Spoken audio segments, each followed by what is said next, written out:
Hello everyone, welcome back. So as you can see, I've been poking. So I know I mentioned this lots of times when I start making things. I kind of get into a groove and I just kind of keep going with them to see where I can go with them and to refine my techniques. Um, this one here was one of the original ones that you saw. And this one here was the other one. These were the two that I showed on my giveaway video.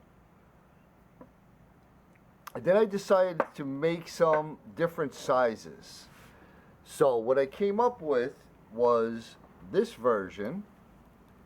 Now look at that twist. I was experimenting with twisting them. And what I did was I heated this section up and I twisted it. Then I let it cool down a little bit. Then I heated this section up, so it gave it kind of a tighter twist here. I guess a looser twist there, and then a tighter twist there. So it had that kind of design. And then this is about an inch and a half shorter than these. So I got that one. And of course the deer antler handle with the brass pin. They all have the same brass pin and deer antler handles. Then I came up with this one. Again, it's about the same length. Approximately, I'm going to guess 9.5, 10 inches, something like that. Brass pin, deer antler handle. And this one I did, I guess, a slower or bigger twist. So you can see the difference there. Let's say from like this tighter twist.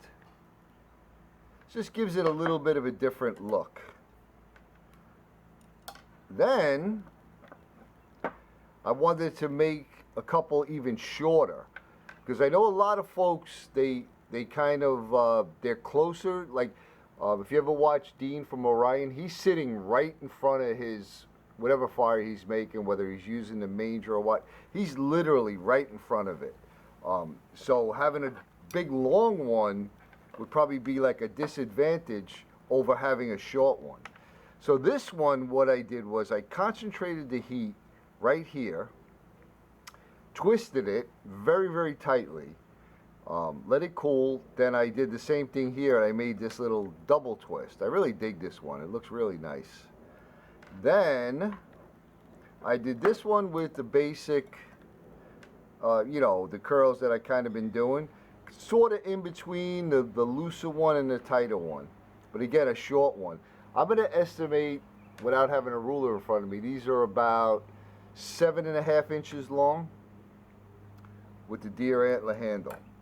Then I said, you know what, let me make something. Let me move these out of the way a little bit. Hopefully you can still see all them. So I came up with this. Now this has some deer antlers on it, as you can see. And this is live oak from my yard. And this is just a piece of pine, okay? And what I said, I was thinking, how am I gonna finish it? And I said to myself, you know what? Let me burn it.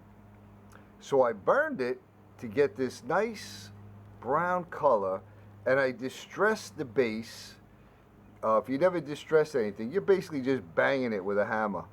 Hammer, scraped it, scratched it. And this live oak, I love the color that this came out from the burn. It's like almost a black color, or a very, very, very dark chocolate brown. And I thought that this one would be absolutely perfect for this one with the double twist. Boom. Check that out, folks. Let me move these out of the way.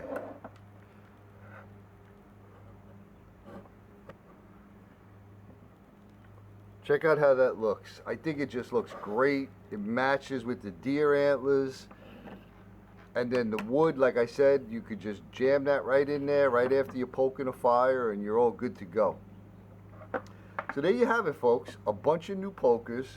I might actually put this one on display in my house, or I might possibly do some other things with it. I'm not really sure. Um, Again, it's a lot of fun making them. Um, Somebody did purchase one, which I'm very appreciative. Thank you. I can't mention it because they gave it away as a surprise gift to our brother Michael Bruna. Not giving away the secret. So there you have it. I've been a poking. That's a pretty cool little picture right there. So thanks for coming along, watching my obsessiveness over pokers. Probably have them all over the walls. Or again, if anyone's interested in one, just shoot me an email. Just want to say again, thank you all for coming along and commenting and liking. I appreciate you more than you could possibly even know. You warm my heart. You make my day. It's just a beautiful thing. So I'm sending you all much, much love. I hope you all are staying well. And I hope you all are having a wonderful day. And we'll see you on the next one.